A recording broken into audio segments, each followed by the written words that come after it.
ಅಲ್ಲೇ ನಿಂತ್ಕೋ ಕೊಡು, ಹಿಂದೆ ಹೋಗು. ಯಾರು ನೀನು ಪೂಜೆ ಹಾಳು ಮಾಡೋಕೆ ಯಾಕೆ ಬಂದಿದ್ಯಾ? ನಿನ್ ಯಾರು ಕಳ್ಸಿದ್ದು?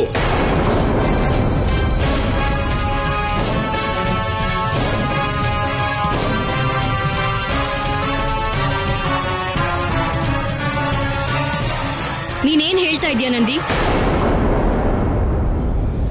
ನೀನ್ ವಿಜಯ ಹತ್ರ ಯಾಕೆ ಈ ತರ ಮಾತಾಡ್ತಾ ಇದ್ಯಾ? ಮಾತೆ, ಇವಳು ವಿಜಯ ಅಲ್ಲ, ಇವಳು ಬೇರೆ ವೇಷಧಾರಿ. ಇವಳು ಯಾರೋ ಕಳ್ಸಿರೋಂತ ಗುಪ್ತಚಾರಿಣಿ. ಇವಳು ನಿಮ್ಮ ಮತ್ತೆ ಪ್ರಭುಗಳ ಪೂಜೆನ ಭಂಗ ಮಾಡಕ್ಕೆ ಬಂದಿದ್ದಾಳೆ.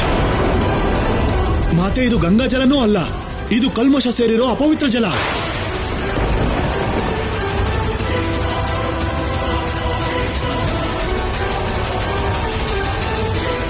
ಯಾರು ಈ ಅಪರಾಧಿ? ಮಾತೆ, ನೀವು ವ್ರತದ ದಿನ ಕೋಪ ಮಾಡ್ಕೋಬೇಡಿ. ನಾನ್ ನೋಡ್ತೀನಿ ಇವಳು ಯಾರು ಅಂತ.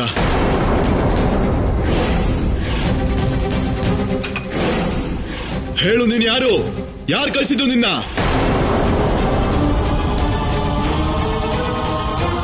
ತಾರಕಾಸುರ ಕಳ್ಸಿದಾನಲ್ವ ನಿನ್ನ?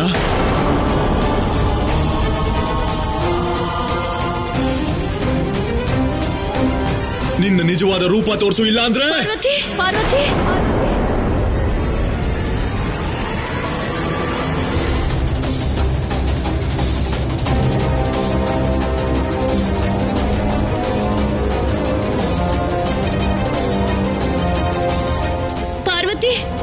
ಇವಳು ರಾಕ್ಷಸಿ, ತಾರಕಾಸುರನ ತಂಗಿ ಅಜಾಮುಖಿಯ ಸಹಾಯಕಿ.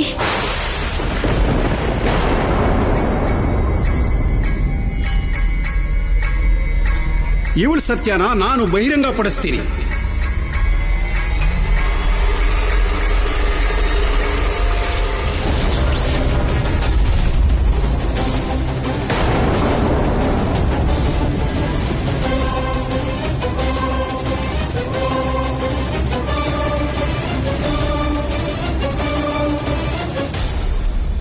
ನಿನ್ಗೆ ಅರ್ಥ ಆಗ್ತಿದ್ಯಾ? ಈ ಪೂಜೆ ಭಂಗ ಮಾಡಿ ನೀನ್ ಎಷ್ಟು ದೊಡ್ಡ ಅಪರಾಧ ಮಾಡ್ತಿದ್ದೆ ಅಂತ? ಈ ಅಪರಾಧಕ್ಕೆ ನಾನ್ ನಿನ್ಗೆ ಶಿಕ್ಷೆನ ಕೊಡ್ತೀನಿ. ಬೇಡ ನಂದಿ, ಇವಳಿಗೆ ನಾನ್ ಶಿಕ್ಷೆ ಕೊಡ್ತೀನಿ. ಬೇಡ ವಿಜಯ, ಇವಳು ಪಾಪಿ ಪ್ರಭು, ಇವಳಿಗೆ ಶಿಕ್ಷೆ ಕೊಡೋದೇ ನ್ಯಾಯ. ಕೋಪ ಅಪರಾಧ ಮಾಡಿಸಿರೋರ್ ಮೇಲಿರ್ಬೇಕು ಗೆಳೆಯ, ಅಪರಾಧ ಮಾಡಿರೋರ್ ಮೇಲಲ್ಲ.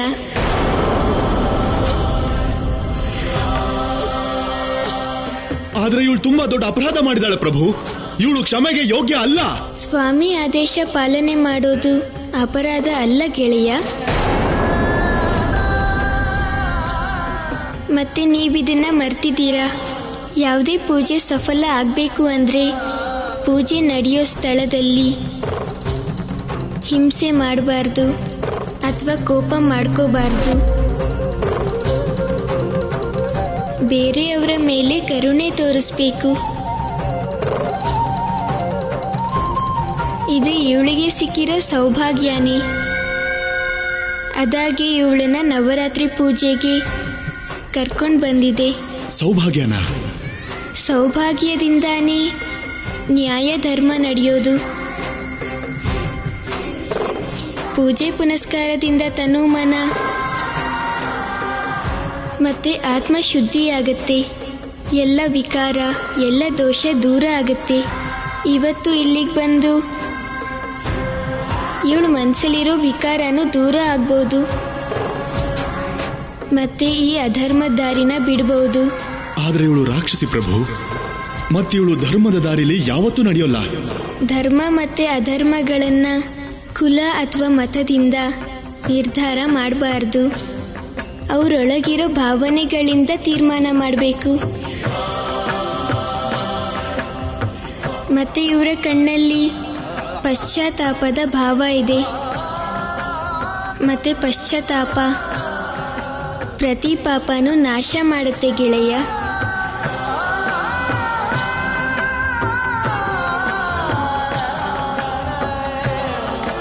ನೀವು ತುಂಬಾ ದಯಾಳು ಪ್ರಭು. ನಾನೆಂತ ಪಾಪಿ, ನಿಮ್ ಪೂಜೆನ ಭಂಗ ಮಾಡೋಕ್ ಬಂದಲ್ಲ. ಎದ್ದೇಳಿ.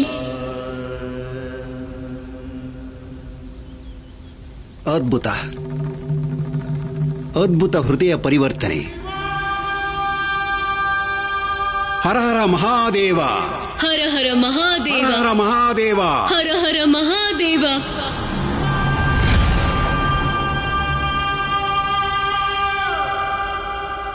ರಾಜ್ಕುಮಾರಿ, ಅವಳು ಹೋಗಿ ತುಂಬಾ ಹೊತ್ತಾಯ್ತು. ಈಗ ನಿಲ್ಲು. ಒಳ್ಳೆ ಮಾತಾಡು. ಅವಳು ಪೂಜೆ ಭಂಗ ಮಾಡಿರೋ ಶುಭ ಸಮಾಚಾರ ತಗೊಂಡ್ ಬರ್ತಾ ಇರ್ಬೇಕು. ಹರ ಹರ ಮಹಾದೇವ, ಹರ ಹರ ಮಹಾದೇವ. ಸಾಕ್ ಸುಮ್ನಿರು.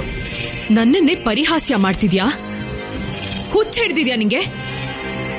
ಕಳ್ಸಿರೋ ಕೆಲ್ಸ ಆದ್ರೂ ಪೂರ್ತಿ ಆಯ್ತಾ? ರಾಜ್ಕುಮಾರಿ, ಆ ಬಾಲಕ ಸಾಕ್ಷಾತ್ ಭಗವಂತನೇ. ಅವನ್ ಪೂಜೆನ ಹೇಗ್ ಹಾಳು ಮಾಡಕ್ಕಾಗತ್ತೆ ಹೇಳಿ? ನೀವು ಅದೇ ಮಾರ್ಗದಲ್ಲಿ ನಡಿಬಹುದು. ನಾನ್ ನಿನ್ನ ಶಿವನ್ ಪೂಜೆ ಭಂಗ ಮಾಡು ಅಂತ ಕಳ್ಸಿದ್ದು. ನೀನಿಲ್ಲಿ ಶಿವನ್ ಭಕ್ತೆ ಆಗಿ ಬಂದಿದ್ಯಾ? ಈಗ ನೀನ್ ಸಾಯೋದನ್ನ ಯಾರು ತಡಿಯಕ್ಕಾಗಲ್ಲ. ಹರ ಹರ ಮಹಾದೇವ.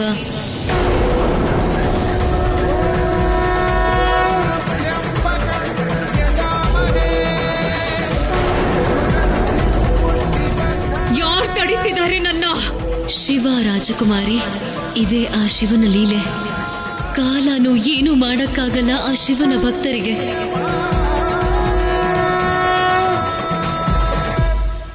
ಬಾಲಶಿವನ ಚಮತ್ಕಾರನ ನಾನು ಮೊದಲು ನೋಡಿದ್ದೀನಿ. ನಾನೀಗ ಹುಷಾರಾಗಿರ್ಬೇಕು. ಆ ರಾಕ್ಷಸಿ ಕಲುಷಿತ ಗಂಗಾಜಲ ತಂದಿದ್ಲು. ನಾನು ಶುದ್ಧವಾದ ಗಂಗಾಜಲ ತರ್ತೀನಿ.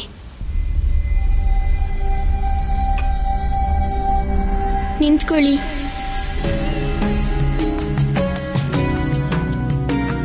ಬೇರೆಯವರನ್ನ ಪವಿತ್ರ ಮಾಡೋ ಗಂಗಾ ಸ್ವತಃ ಅಪವಿತ್ರ ಹೇಗಾಗ್ತಾಳೆ?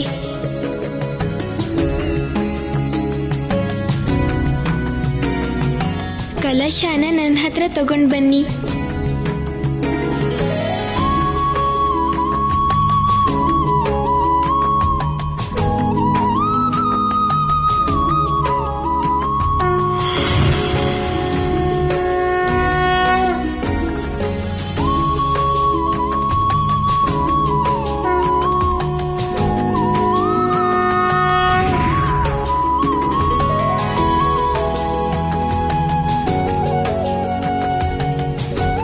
ಈಗ ಈ ಜಲನ ಕಲಶಕ್ಕೆ ಹಾಕ್ಬಿಡಿ.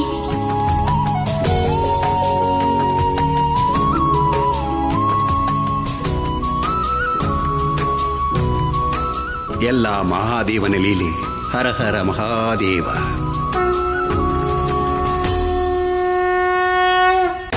ಯಾಕೆ ಬಂದೆ ಇಲ್ಲಿಗೆ? ಯಾಕೆ ಬಂದೆ ನೀನು? ಹೇಳಿದ್ನಲ್ಲ ಈ ಸಲ ನಾವು ಸೋಲ್ಬಾರ್ದು ಅಂತ. ಯಾವುದೇ ಕಾರಣಕ್ಕೂ ನಾವು ಸೋಲ್ಬಾರ್ದಿತ್ತು.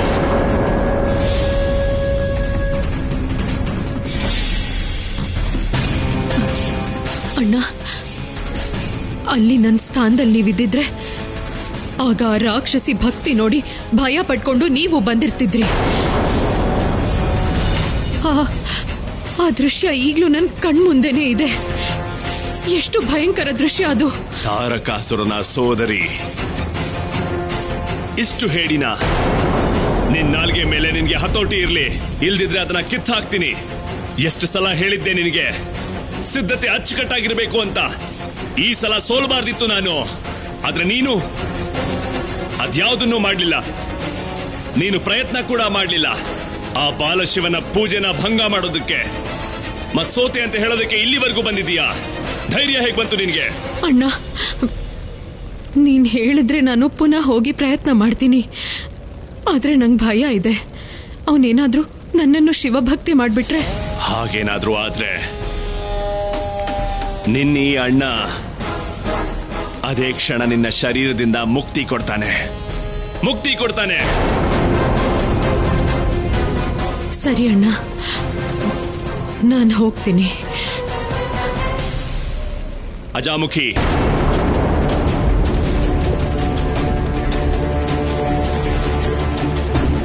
ಭಯ ಮತ್ತೆ ಸಂಶಯನ ಇಲ್ಲೇ ಇಟ್ಟು ಹೋಗು. ಯಾಕಂದ್ರೆ ಭಯ ಮತ್ತೆ ಸಂಶಯ ಗೆಲುವಿಗೆ ಶತ್ರು ಆಗುತ್ತೆ. ಅರ್ಥ ಆಯ್ತಾ?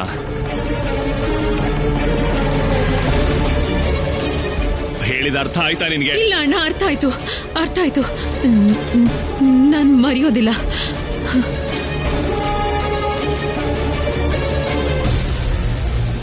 ಇಲ್ಲ, ಕೇವಲ ನಾನು ಅಜಾಮುಖಿನ ನಂಬೋಕ್ಕಾಗಲ್ಲ. ತಾರಕಾಸುರ ತನ್ನ ಸಾಮ್ರಾಜ್ಯ ಸ್ಥಾಪನೆ ಮಾಡೋಕೆ ಸ್ವತಃ ಪ್ರಯತ್ನ ಮಾಡಬೇಕು. ಈ ಬಾಲಶಿವನ ಪೂಜೆ ಭಂಗ ಮಾಡಬೇಕು. ಅವನು ಮಹಾದೇವ ಆಗೋದನ್ನ ತಡಿಬೇಕು. ಏನೇ ಆದ್ರೂ ಸರಿ. ಯಾವ ಆಕಾಂಕ್ಷೆಯಿಂದ ನೀವು ಪೂಜೆ ಮಾಡ್ತಿದ್ದೀರೋ ಆ ನಿಮ್ಮ ಪೂಜೆ ಅಂತೂ ಇವತ್ತಿಗೆ ಭಂಗ ಮಾಡಲೇಬೇಕು ದೇವಿ ಅನಸೂಯ.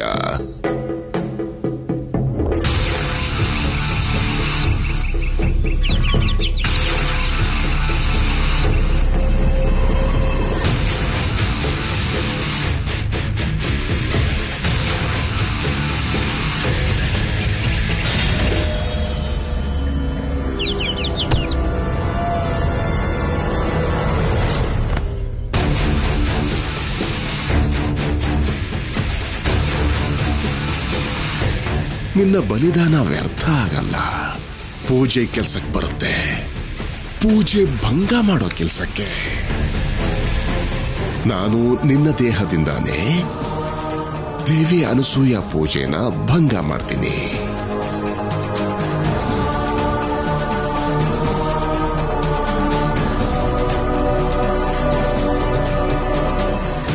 ಈಗ ಈ ಪಕ್ಷಿ ಶವನ ಪೂಜೆ ಸ್ಥಾನದಲ್ಲಿಡ್ತೀನಿ.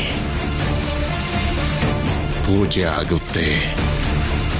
ಅಪವಿತ್ರ, ಖಂಡಿತ ಭಂಗ.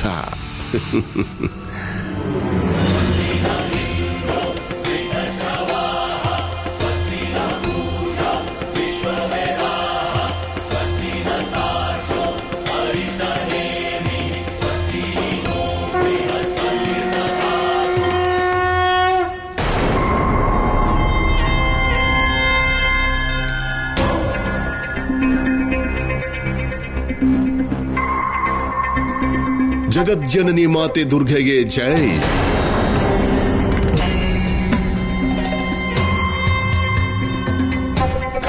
ನಿಮಗೆಲ್ಲ ನನ್ನ ಕಡೆಯಿಂದ ನಮಸ್ಕಾರಗಳು. ನಿಮಗೆ ಆಶ್ಚರ್ಯ ಆಗಿರ್ಬೇಕು ನನ್ನನ್ನು ಇಲ್ಲಿ ನೋಡಿ, ಇಲ್ವಾ? ಸತ್ಯ ಏನು ಅಂದ್ರೆ ನನಗೂ ಬರೋಕೆ ತುಂಬಾ ಸಂಕೋಚ ಆಗ್ತಿತ್ತು. ಆದರೆ ಮಾತೆ ದುರ್ಗೆ ಪೂಜೆ ಇದನ್ನ ಮಹಾಸತಿ ದೇವಿ ಅನಸೂಯ ಸ್ವತಃ ಮಾಡ್ತಿರೋದು. ನನಗೆ ತಡ್ಕೊಳಕ್ಕಾಗ್ಲಿಲ್ಲ.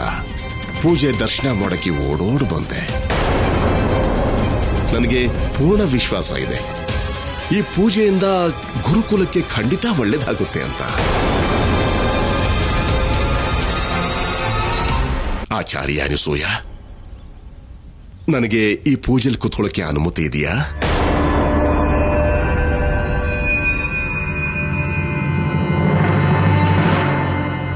ಪೂಜೆಯಲ್ಲಿ ಕೂತ್ಕೊಳ್ಳೋದಿಕ್ಕೆ ಯಾರಿಗೆ ಆಗ್ಲಿ ಬೇಡ ಅನ್ನೋದು ಸರಿಯಲ್ಲ ಆಚಾರ್ಯ ದಂಡಪಾಣಿ. ಅನುಮತಿ ಕೊಟ್ಟಿದ್ದಕ್ಕೆ ಧನ್ಯವಾದ.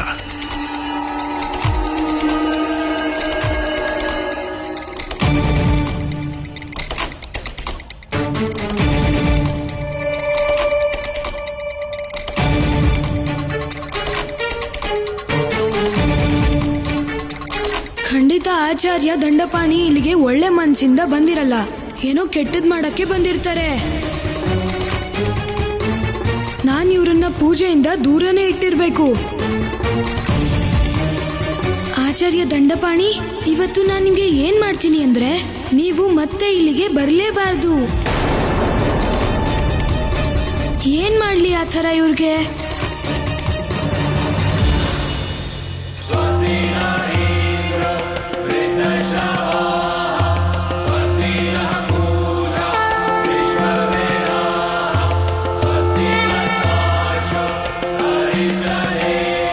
ಮೃತ ಪಕ್ಷಿ, ಈಗ ನೀನೇ ನನಗೆ ದಿಕ್ಕು.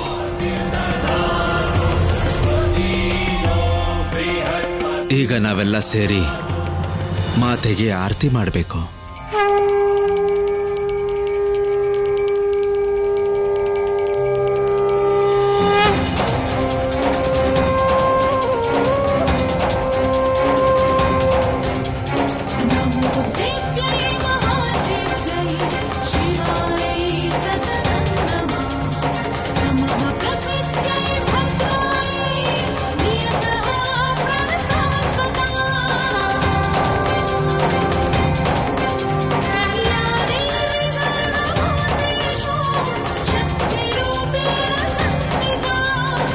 ಈಗ ಈ ಆರತಿಯಲ್ಲೇ ಪೂಜೆನ ಭಂಗ ಮಾಡಬೇಕು.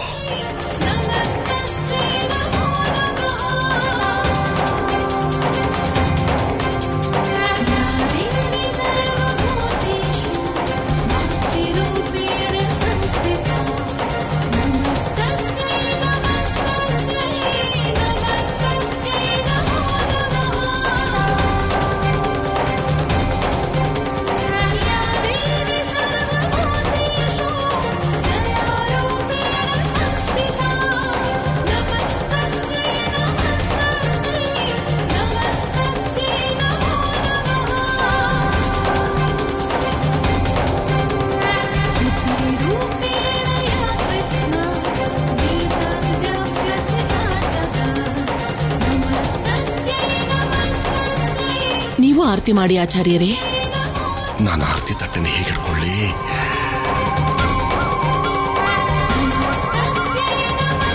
ಅಮ್ಮ, ಆರತಿ ತಟ್ಟೆ ನನಗ್ ಕೊಡಿ.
ತುರಿಕೆ ಎಲೆಯಿಂದ ಆಚಾರ್ಯ ದಂಡಪಾಣಿನ ಇಲ್ಲಿಂದ ದೂರ ಓಡಿಸಬಹುದು.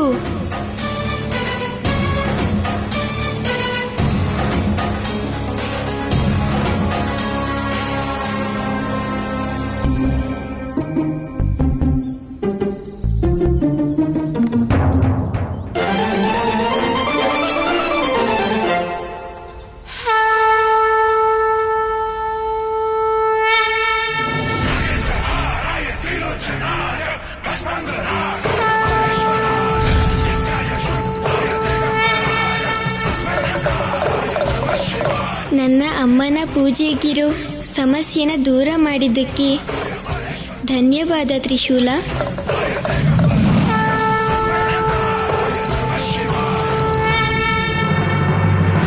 ಇದಕ್ಕಿದ್ದಾಗೆ ನನ್ಗೆ ಯಾಕೆ ತುರ್ಕೆ ಆಗ್ತಿದೆ?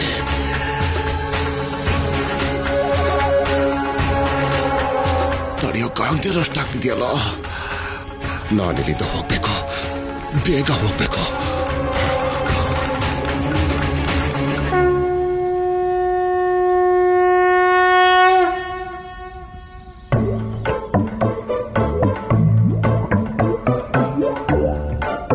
ಆಚಾರ್ಯ ದಂಡಪಾಣಿ,